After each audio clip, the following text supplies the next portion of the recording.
दोस्तों आज एक कविता लाई हूँ आपके लिए। कोरोना काल के दौरान सोशल डिस्टेंसिंग में किस तरीके से लोगों ने उसको समझा कि सोशल डिस्टेंसिंग क्या है और उसका क्या असर लोगों पर हुआ, उस पर मेरी ये कविता है। इसमें भाव हैं एक ऐसे व्यक्ति के जिसने कोरोना के दौरान अपनों को खोया है, दंश झेला है महामारी का, और उस दौरान अपनों को खोने से ज़्यादा दर्द उसे इस बात का रहा कि लोगों ने उसे बहुत अनदेखा किया।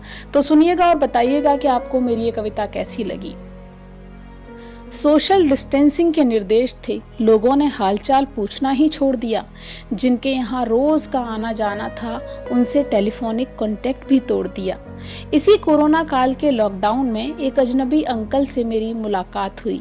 कुछ मैंने अपनी कही उनसे, कुछ उनके हालात पर भी बात हुई। अंकल ने बताया महामारी में उनके 3 अपने मौत का शिकार हो गए। महामारी से ज्यादा वो लोगों की अनदेखी से लाचार हो गए।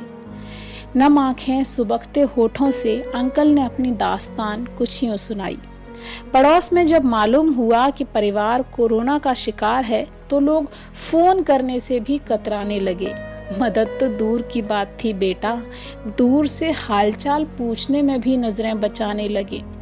पत्नी बूढ़ी थी और पहले से बीमार भी, कोरोना का वार सह नहीं पाई। 5 दिन में ही हार गई महामारी से जंग, इलाज के बाद भी जीवित रह न पाई। मैं सह गया थपेड़े कोरोना के कहर के सभी, और वो चले गए जिनकी जाने की उम्र न थी अभी। बेटा बहू शुगर बीपी के मरीज थे, बस वही दोनों बीमारी में एक दूजे के करीब थे। दुनिया से जाते जाते दोनों को बस एक ही मलाल था, दूर देश में फंसा था मेरा पोता जो उनका इकलौता लाल था। जब बेटे बहू ने अंतिम सांस ली मैं उनके पास था।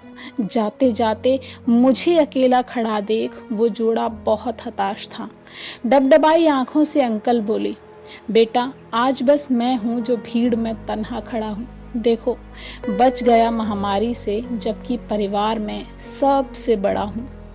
पोता भी हर वक्त मुझे बस एक ही बात समझाता है, दादू जो मन से थक जाते हैं ना, काल उन्हें साथ ले जाता है।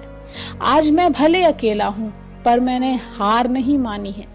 जिस अकेलेपन में मेरे अपने चले गए उससे औरों को बचाने की ठानी है। आज ऐसे अकेलों को मदद के हाथ पहुंचाता हूं जो कोरोना का शिकार हैं, दवाओं खाने पीने की चीज़ों तक के लिए लाचार हैं। लोग देखते हैं तो कहते हैं क्या चचा इस उम्र में समाज सेवा, संक्रमण लग जाएगा। और अंकल भी मुस्कुरा कर कह देते हैं बचाव जरूरी है, पर सब बहाना बनाकर बैठ गए तो इन भूखे लाचारों को कौन बचाएगा। उम्र के इस पड़ाव पर 85 के अंकल इंसानियत निभा रहे हैं। जो भूल गए हैं मतलब मानवता का, उन्हें भी समझा रहे हैं। अंकल का इकलौता पोता भी विदेश से लौट आया है, डॉक्टरी के पेशे से है, अब तक बहुतों को बचाया है। दादा पोता मिलकर महामारी में ये महान काम कर रहे हैं। पोता मुफ्त इलाज और दादू भूखे लाचारों का पेट भर रहे हैं। अंकल जिससे भी मिलते हैं बस इतना समझाते हैं, मुश्किलों का दौर है, मौत से लड़ रही सैकड़ों जिंदगानी है। हमें बस इतना करना है कि लोगों में मरती हुई इंसानियत बचानी है। दोस्तों अंत में सिर्फ इतना कहूँगी कि मेरी इस कविता के अंकल और ये कहानी दोनों ख्याली हैं।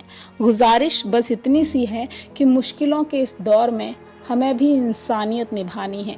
कोशिश करेंगे तो इस महामारी पर फतह हम ज़रूर पाएंगे। वक्त रहते निभा दी जो इंसानियत तो कल खुद से भी नज़रें मिला पाएंगे। धन्यवाद।